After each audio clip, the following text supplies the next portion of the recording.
Globalização e Cidadania, por Pedro Dalari. Bom dia, professor Pedro Dalari. Professor, a pandemia de Covid-19 continua por aí, quer dizer, mais de ano nessa situação terrível. E tem um aspecto da sociedade que foi particularmente, está sendo particularmente afetado, que é a educação, não é verdade? O que o senhor teria a dizer sobre isso? A dramática realidade causada pela pandemia de Covid-19 atingiu todas as dimensões da vida humana. A atividade educacional, especialmente. Conforme dados fornecidos pela Unesco, que é a organização internacional que coordena globalmente ações para a promoção da educação, em abril do ano passado, o número de estudantes afetados alcançou 1 bilhão e 500 milhões, correspondendo a 85% dos alunos matriculados em instituições de ensino. Crianças e jovens do mundo todo deixaram de ir à escola e, na melhor das hipóteses, tiveram algum acompanhamento remoto. Os dados mais recentes disponibilizados pela Unesco, que são do início deste mês de fevereiro, indicam que mais de 220 milhões de estudantes ainda estão sem aulas regulares.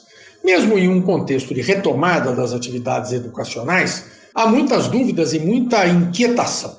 Por um lado, é inquestionável que a falta de presença dos alunos no ambiente físico da escola pode trazer riscos graves para seu desenvolvimento intelectual e emocional, em função principalmente da menor sociabilização. De outro lado, a quantidade ainda incipiente de vacinas e a lentidão na vacinação mantém em situação de risco a saúde dos membros da comunidade escolar, os alunos, os professores e os funcionários das escolas. Na verdade, a pandemia de Covid-19 não só trouxe novos problemas para a atividade educacional, como agravou problemas estruturais que já vinham sendo identificados. Essa perspectiva preocupante, que alcança de modo intenso a cena educacional brasileira, foi objeto de livro recentemente lançado na Universidade de São Paulo, com o título A Escola Pública em Crise, Inflexões, Apagamentos e Desafios. Do que trata exatamente esse livro, professor? Trata-se de importante e desafiadora contribuição da Universidade de São Paulo para o cenário pedagógico contemporâneo. A despeito de o livro ser fruto de um seminário internacional ocorrido na USP ainda em 2019, alusivo aos 50 anos da Faculdade de Educação, a crise na educação, particularmente da escola pública, foi apenas acentuada durante o ano de 2020, dada a situação dramática de uma pandemia inesperada, bem como a ausência de atuação significativa dos poderes públicos no enfrentamento do coronavírus e da Covid-19. Coordenada por 4 ilustres professores da Faculdade de Educação, Carlota Boto, Vinícius de Macedo Santos, Vivian Batista da Silva e Zaqueu Vieira Oliveira, o livro reúne artigos que tratam de múltiplos aspectos do tema da escolarização no Brasil e no mundo. Coube a mim o convite para abordar o tema da educação no contexto da afirmação do direito internacional dos direitos humanos. Elemento comum que congrega todos os capítulos é a constatação da crise da escola contemporânea no cenário atual das políticas públicas. O discurso privatista em educação, a defesa entusiasmada que se costuma fazer hoje da ideia de homeschooling, que é o ensino exclusivamente em casa, as justificativas que são dadas a propósito da dita escola sem partido, o baixo prestígio hoje colocado para a profissão de professor, tudo isso vai na direção contrária daquilo que sempre constituiu a defesa do ideal fundamental dos direitos humanos, de uma escola pública e universal, com um edifício constituinte da cidadania. Nestes tempos tão difíceis, a reflexão sobre os desafios postos para a educação torna-se indispensável. Nesse sentido, é de grande valia o contato com o livro A Escola Pública em Crise, Inflexões, Apagamentos e Desafios. A versão impressa do livro foi publicada pela editora Livraria da Física, mas ele também está disponível para download gratuito no portal de livros abertos da USP. Na matéria sobre esta coluna publicada no Jornal da USP, encontra-se disponível o link para acesso a essa versão digital e gratuita. Esse foi o professor Pedro Dalari que falou com Marcelo Hollenberg para a Rádio USP.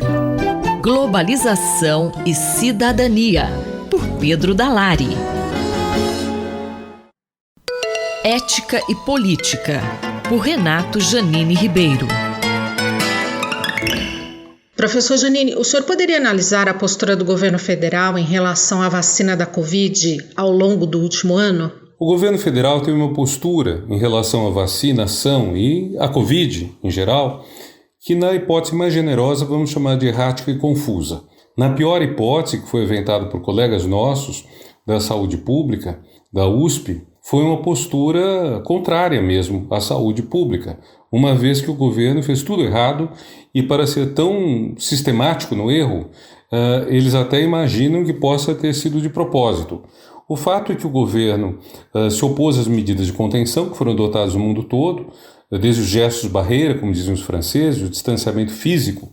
Eu prefiro falar físico e não social, que a ideia é justamente preservar o laço social, mantendo o distanciamento seja físico, mas não social. Quer dizer que de alguma forma a gente procure preservar os laços, preservar a saúde mental, fazendo todo tipo de contato que não coloque riscos. Daí a importância de falar, nem que seja por telefone, por Skype, pelo que seja, com outras pessoas, estar presente. Há amigos meus que almoçam e jantam falando por Skype. Não é o ideal, mas é uma forma de tornar um pouco social isso. Pois bem, esses gestos, esses cuidados foram mundialmente recomendados. O nosso governo fez uma campanha constante contra eles, pelas ações do presidente, do general Pazuello também. Então, a decorrência disso em relação à vacina é apenas uma decorrência.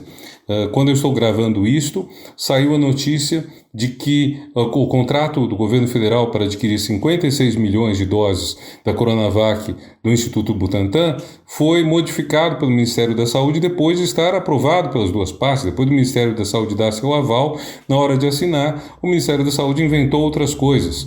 Então, isso não é a atitude de quem se preocupa com a saúde pública, de quem se preocupa com a vida dos cidadãos. Então, minha avaliação da postura do governo federal é muito ruim. Ele consegue ser pior até do que o governo Trump, porque Trump, apesar de também ter, de alguma forma, sabotado medidas de contenção, ter feito reuniões sem máscara, etc., ter incentivado isso, inclusive a invasão do Capitólio, que além de um crime contra a Constituição, foi também um crime contra a saúde, porque as pessoas entraram lá desprotegidas e ameaçando física e sanitariamente quem lá estava, mas o governo Trump tentou adquirir vacinas, o que o governo brasileiro realmente não fez. E como o senhor analisa a questão das pessoas que furam a fila da vacinação? Eticamente, é errado furar a fila da vacina. Então, se você é profissional de saúde, mas não atende o público, você não deveria ser vacinado. É mais importante ser vacinado o pessoal da higiene de um hospital que está atendendo pessoas com Covid ou simplesmente atendendo pessoas e vão lá demandar cuidado de saúde. É mais importante isso do que atender uma pessoa que faz teleconsultas. Agora, por outro lado, é bom lembrar que existe uma tendência forte na nossa sociedade a desviar a atenção de medidas globais para atitudes individuais. É o equivalente mais ou menos de você desligar a torneira d'água enquanto está escovando os dentes. Sem dúvida é bom, mas gasta-se muito mais água na indústria. Gasta-se muito mais água em vazamento dos canos da Sabesp, no caso do estado de São Paulo. Então, nós devemos evitar essas situações que culpabilizam indivíduos como se o problema fosse de conduta de indivíduos e não de políticas públicas. No caso do Brasil, como eu disse em resposta à pergunta anterior, o governo federal primou pela ausência. Mesmo o governo estadual de São Paulo, que teve um belo trabalho no estímulo à Coronavac, está fazendo a vacinação de uma forma um tanto confusa. Poderia pré-agendar pela internet, até porque foram feitos cadastros, poderia então você ir já com horário e evidentemente quem não tivesse acesso à internet iria, mas também seria atendido, mas seria uma minoria. Então esses cuidados, toda essa logística está faltando de maneira brutal no governo federal e um pouco, bem menos, no governo estadual, coisa que o Brasil já sabe fazer e não sei por que não está fazendo. Então, furar a fila é errado, mas não vamos transformar isso no grande problema da vacinação. O professor Renato Janine Ribeiro conversou comigo, Valéria Dias, para a Rádio USP. Ética e Política, por Renato Janine Ribeiro. Na cultura, o centro está em toda parte, por Martin Grossmann.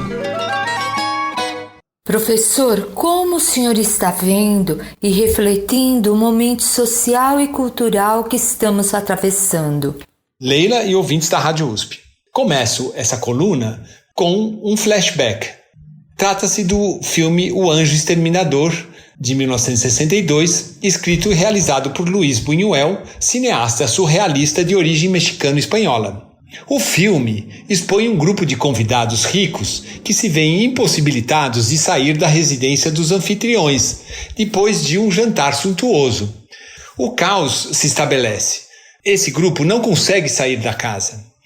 Satírico e alegórico, o filme contém uma visão crítica da aristocracia espanhola franquista, sugerindo que eles ocultam instintos selvagens e segredos reprimidos. Pois bem, o calendário mudou, mas a sensação que todos temos é que continuamos em 2020. Como sairemos dessa?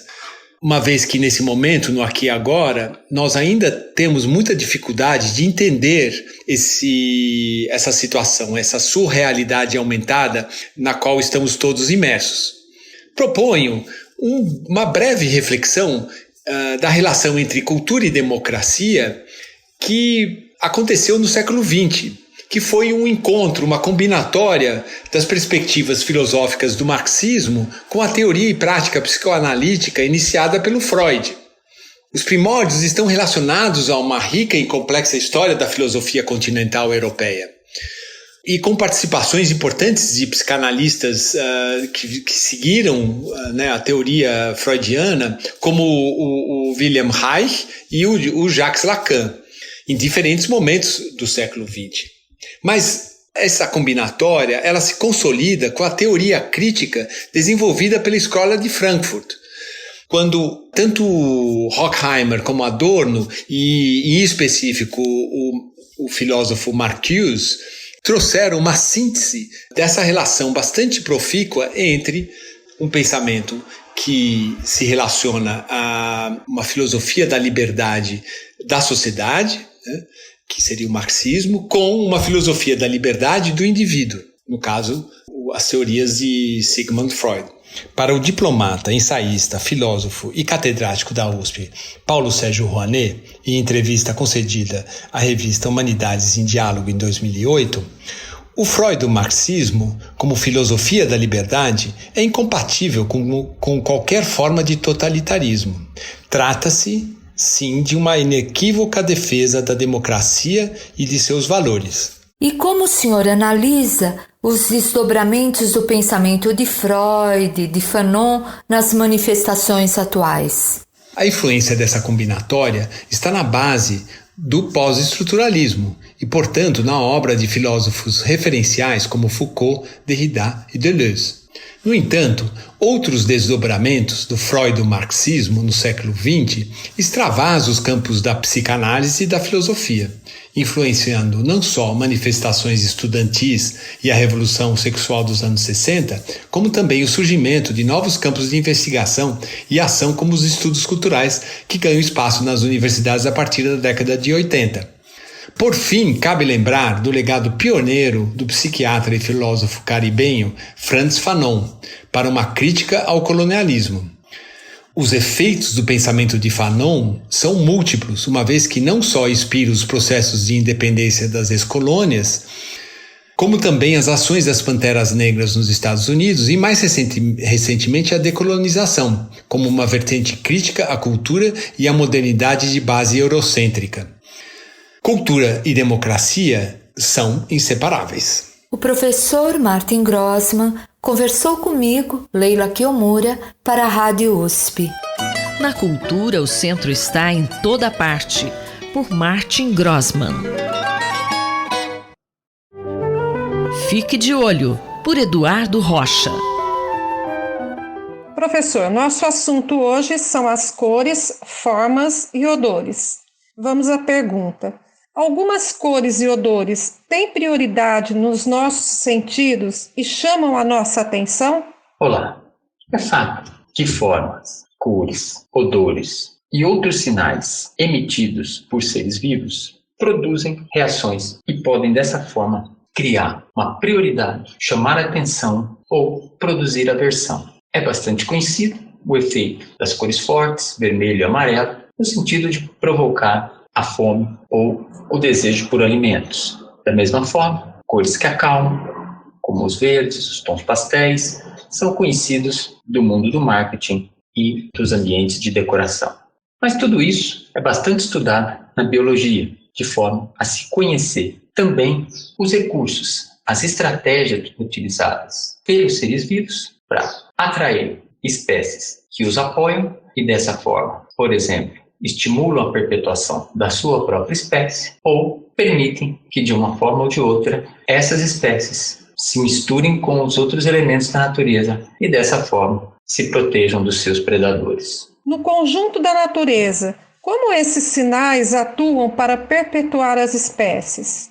Nesse sentido, chamou a atenção um estudo recente, cuja primeira autora, Kim Valenta, e um grupo que mistura pesquisadores de áreas de humanas, como antropologia, passa por biologia e vai até a química, em que o título falava "Não é fácil ser azul", ou "It's not easy being blue", onde blue, do inglês, também significa algo como triste, deprimido. E nesse estudo, os autores observaram, através de análise de comportamento de espécies de plantas e a procura delas pelos animais, que alguns aspectos compensatórios existiam entre essas plantas, onde o reconhecimento olfatório era muitas vezes compensado pelo estímulo colorido, ou seja, plantas cujas frutas tinham maior tamanho, mais vivacidade em cor, tinham às vezes um odor menos presente. E de outra forma, aquelas frutas da coloração azul eram visualmente preferidas pelos animais capazes de espalhar as sementes e tornar assim a dispersão e a perpetuação daquela espécie da semente azul garantida por essa dispersão. Por outro lado, em geral, essas plantas cujos frutos azuis tinham esse privilégio visual, por outro lado, apresentavam odor menos forte e tamanhos menos proeminentes. Assim é a natureza, procurando compensar os seus recursos, criando formas de atrair, integrar os sentidos, continuar perpetuando essas espécies no ambiente competitivo por nutrientes, oxigênio e luz ao sol. Essa é mais uma característica do sentido visual, onde precisamos notar, podemos exercitar no dia a dia esse aspecto. Que cores me atraem mais? Que emoções me produzem? Em que fases do dia e em que situações essas emoções se fazem mais presentes? Muito obrigado. Acabamos de ouvir o professor Eduardo Rocha, da Faculdade de Medicina da USP em Ribeirão Preto. Rosimeire Talamone para a Rádio USP. Fique de olho, por Eduardo Rocha. Reflexão Econômica, por Luciano Nakabashi. Professor, qual a sua opinião sobre o fim da Operação Lava Jato? Tudo bem, Gabriel? Quando a gente olha essa questão da Lava Jato, é um marco na questão da fiscalização e condenação de atos de corrupção no Brasil. A gente nunca viu na história, toda a história do país, uma operação que levasse tantas pessoas, empresas, políticos poderosos, né? Tanto politicamente quanto economicamente, a serem julgados, condenados e presos. E a gente percebe pela operação qual que é o grau, a gente tem uma ideia de qual que é o grau de corrupção que existe no nosso país, envolvendo os mais diversos políticos e empresas que prestam serviço para o setor público. E não somente, a gente sabe muito bem dos casos de lobby que as empresas fazem para obterem favores do governo. Então, um país onde essa proximidade com o governo acaba fazendo uma grande diferença em termos de sucesso econômico, acaba sendo muito negativo para o país de uma forma geral, para a economia do país, porque acaba premiando por proximidade dos políticos nas mais diversas esferas e não por produtividade, por eficiência dessas empresas. E outro elemento muito importante é que a corrupção ela acaba corroendo as instituições democráticas e que promovem a eficiência do país. A igualdade, a justiça social. Então, quanto menos meritocrático é um sistema, pior é para que as pessoas de fato façam um esforço para obter o retorno seja do investimento em uma fábrica, numa empresa, num comércio, seja no investimento na própria pessoa em termos de educação, escolaridade, cursos, né, o que a gente chama aí de capital humano, na inovação de novas tecnologias. Então, acaba sendo muito nocivo a corrupção de uma forma geral para o crescimento e desenvolvimento econômico e para a justiça social. Na visão econômica, o que acabou levando ao fim da Lava Jato? O que a gente percebe, a economia, a sociedade de uma forma geral, ela é formada por grupos de interesse. Então, numa sociedade desigual, onde as instituições são relativamente fracas, como no Brasil, a concentração de poder econômico e político acaba ficando na mão de um pequeno grupo de pessoas, né? Existem aqueles grupos pequenos, tanto na política quanto no setor privado, no setor público também, mas de pessoas que detêm um poder econômico e político desproporcional em relação ao tamanho desse grupo.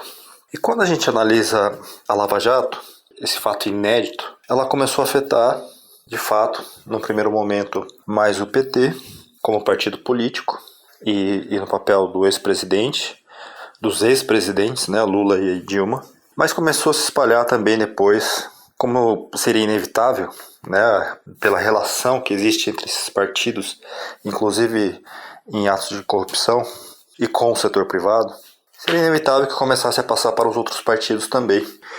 Enquanto um partido só estava sendo atingido, estava tudo bem para os demais partidos e muitos deles até apoiavam. Mas a partir do momento que começa a passar não só, né, para setores que são economicamente importantes e que têm poder, mas principalmente para os demais grupos políticos, envolvendo pessoas de muita influência, a força desses grupos para acabar com a Lava Jato acabou ficando muito grande. Muito maior, né, do que a força que a Lava Jato tinha, muito baseado até num apoio popular, né? Se a gente for lembrar, a eleição do atual presidente foi muito baseado nessa questão da Lava Jato. Um descontentamento da população com a política como vinha sendo feito e a tentativa de uma mudança, mas através de um político de carreira. E que, no final das contas, forneceu muitos dos elementos para o enfraquecimento e esse final melancólico da Lava Jato, né? Eu espero que, como população, tenhamos forças e ânimo para apoiar e estimular essas operações, porque isso é fundamental no processo de crescimento, desenvolvimento econômico e de justiça social. O professor Luciano Nakabashi, da FEA-USP Ribeirão, conversou com Gabriel Soares para a Rádio USP. Reflexão Econômica, por Luciano Nakabashi.